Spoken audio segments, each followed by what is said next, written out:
मध्य प्रदेश में night curfew को जल्द ही हटाया जा सकता है क्योंकि प्रदेश में कोरोना के मरीजों की संख्या लगातार घट रही है, जिससे पॉजिटिविटी रेट में कमी आई है।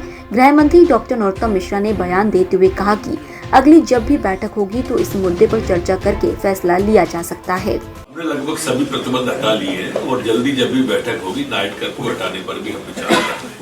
हमने लगभग सभी प्रतिबंध हटा लिए हैं और जल्दी जब भी बैठक होगी नाइट कर्फ्यू हटाने पर भी हम विचार कर रहे हैं।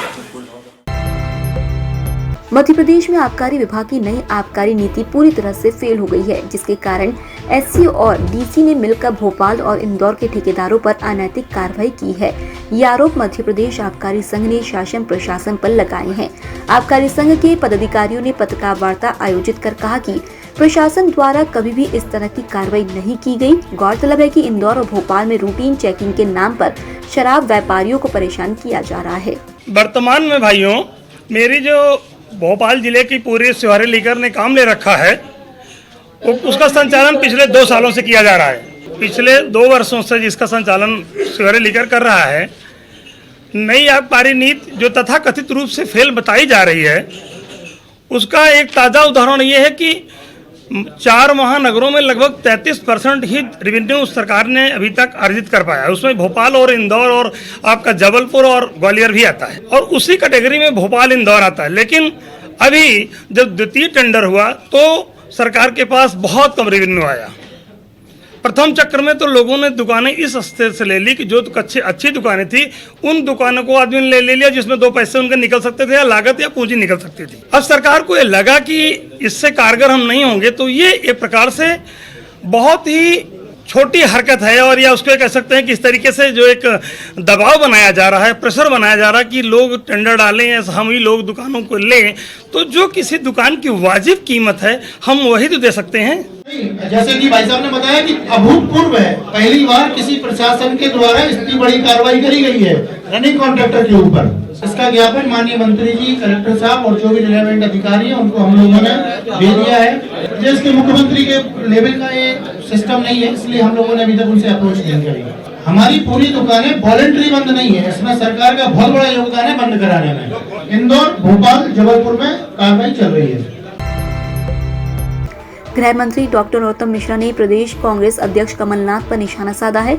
उन्होंने कमलनाथ पर कटाक्ष करते हुए कहा कि प्रदेश कांग्रेस के घर घर चलो अभियान के जरिए कमलनाथ कई नेताओं को किनारे लगाओ घर बैठाओ अभियान चला रहे हैं, उसमें वह सफल भी हैं। कमलनाथ जी का दरअसल अभियान घर चलो अभियान नहीं, घर बैठाओ अभियान है। और बैठक में भी आपने देखा होगा कि दिग्विजय सिंह सहित बड़े नेता कल बैठक से गायब रहे। उनके कल भोपाल की बैठक में माननीय अरुण यादव जी, माननीय राहुल भैया जी, माननीय दिग्विजय सिंह जी, कोई बड़ा नेता नहीं था।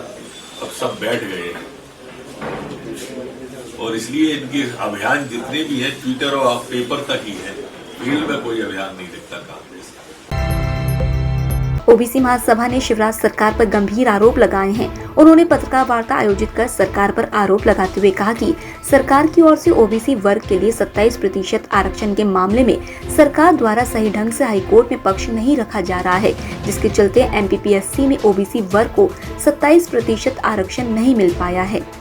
जो एमपीपीएससी में परसों के रोज जो आया है हाईकोर्ट का, जबलपुर हाईकोर्ट का जो निर्णय है कि उसमें 27% जो आरक्षण दिया गया था उस पर रोक लगा दी गई है।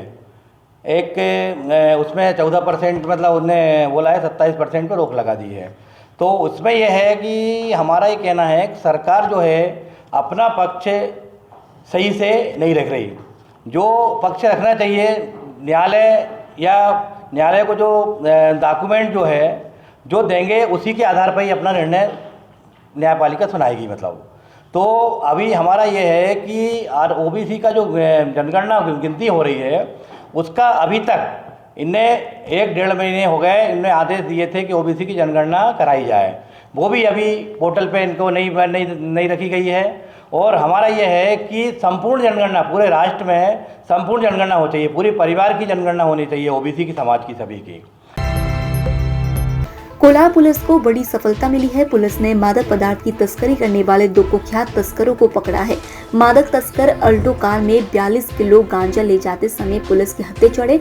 पुलिस के मुताबिक तेलंगाना से तस्कर गांजे की तस्करी करके लाए थे। जब्त किए गए माल की कीमत करीब 12,30,000 रुपए बताई जा रही है।